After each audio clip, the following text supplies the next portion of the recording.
Good morning বন্ধুরা, কেমন আছো? আশা করি ভালো আছো। আমিও খুব ভালো আছি।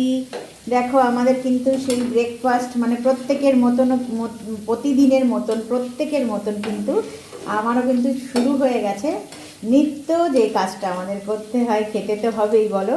তো দেখো, এখানে আমি গাজর, আমার ছেলে না একদম ভেজিটেবল খেতে চায় না, তো ওকে এইরকম করে একদম একটু ছোটো ছোটো করে কেটে ক্যাপসিকাম, গাজর আর বাটার দিয়ে একটুখানি ওই সটে করে বা ভেজে নেওয়া, এটা যাই বলে, আচ্ছা যাই হোক, ওটা করছি।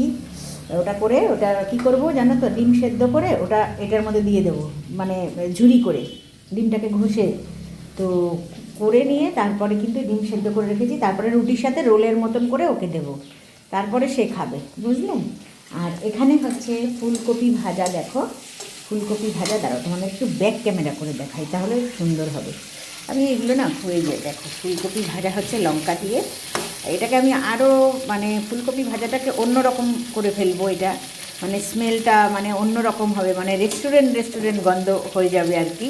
তো যাই হোক, আর এই দেখো, এটা করছিলাম, এটা করব, একটু হালকা ভাজবো, বেশি ভাজবো না, মানে সেই কাঁচা গন্ধটা আছে না, হয়ে গেছে, ওটা সরিয়ে দেবো আর কি, ব্যাস এতটুকুনি কি। আর এই দেখো, রুটি হয়ে গেছে, এখন চা বসবে, চায়ের এই যে সসপ্যান রেডি, এই যে রুটিগুলো হয়ে গেছে। আর এখানে ব্রেডও হয়েছে। আমাদের তো তোমরা জানোই যে এক একজনের এক এক রকমের খাবার হয়, তো যে যেটা পছন্দ করে তাকে খাওয়া দাওয়াটা হচ্ছে যার যার পছন্দ, আপনার রুচি খানা পর, তাই না?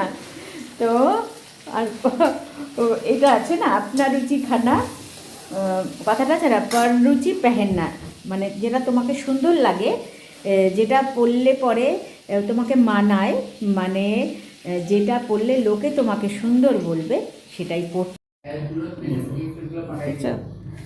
ওটা কতটা এই যে করতে হয় দেখো, এই যে এইভাবে মানে একটা টুথপিক দিয়ে আটকে দেবো, এই যে এমন করে ধরে খাবে, বুঝলে। দেখো, চলে আসলাম খাবারটা নিয়ে, এই দেখো, দেখছো তো? এখনই বলবে দিদি খালি মিষ্টি খাও তুমি, না না, খেতে হয়, এটা আমার এনার্জি। এই দেখো, এই যে কপি ভাজা, চাটা দেখো কালারটা কেমন হয়েছে বলো, দারুণ না? মাও খাচ্ছে ওইদিকে বসে, এই দেখো। আচ্ছা, চাটা একটু খেয়ে নিই আগে, গরম চা তো তোমরা জানোই, তোমাদের সাথে কথা বলতে বলতে আমার চা ঠান্ডা হয়ে যায়। চলো।